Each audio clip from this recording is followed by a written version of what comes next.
Adui iko hapa Munguna. Hapa. Zakawana. Hapa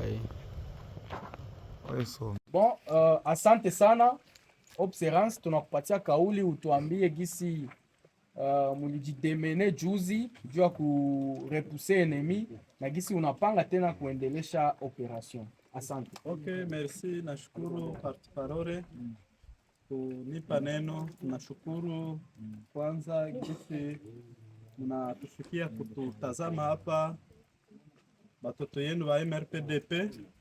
Mimi kama Observance nashukuru kuwaona na kuona Parole, namuona Cordo, namuona komanda Kije wa unite yetu, tunashukuru sana. Kazi hapa tunaendelea na kazi, haturudi nyuma, hapana. Tuko hapa Kasanani Biriba, direction ya Sangi, na leo kulishinda vita ngambo ya chini huko, tuko tunapigana na tunaendelea, na kwa saa hizi tuko hapa, tuko tunapumzika kidogo, lakini tuko pamoja na enemy. Hii kilimo yenyewe mnaona hapa macho yetu ni enemy. Hapa mbele kwa hii mpando yenyewe mko mnaona hapa ni enemy. Nadhani kisa mlifika hapa mlisikia masasa hapa mbele yenyewe tulikuwa tunatupiana na enemy. Lakini tunavumilia, kama ni kukufa, kama ni kuishi, tuko hapa mpaka toni yetu ya mwisho idondoke. Tuko hapa juu, tuko tunapigania budongo yetu. Hatuna muda wala nyakati tena za kubabaika ili tuache budongo yetu.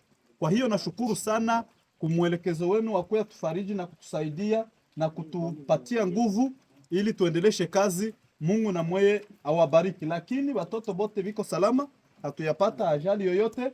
Gisi tuko tunamerika mkazi, gisi tulikuja na njoo gisi tukingaliki mkazi, sote tuko salama. Basoda bote ba MRPDP hatuyapata shida yoyote, sisi sote tungali hai na tunaendelesha kazi. Hatuna budi ya kurudi nyuma, ila tunaendelea mbele. Bukavu, Goma. Asante. Bon, na salamu za Cordon Sadiki Christian na pia salamu za Komanda Force mwenyiko matunzoni tena ngambo zengine. Antukaa nawapenda sana, na muliona yepeke gisi juzi alikuwa mbele kuwapatia nguvu. Sasa hiyo kidonda yake tena katomboka, kakuwa oblige tena aende hospitali, lakini atarudia. Asante.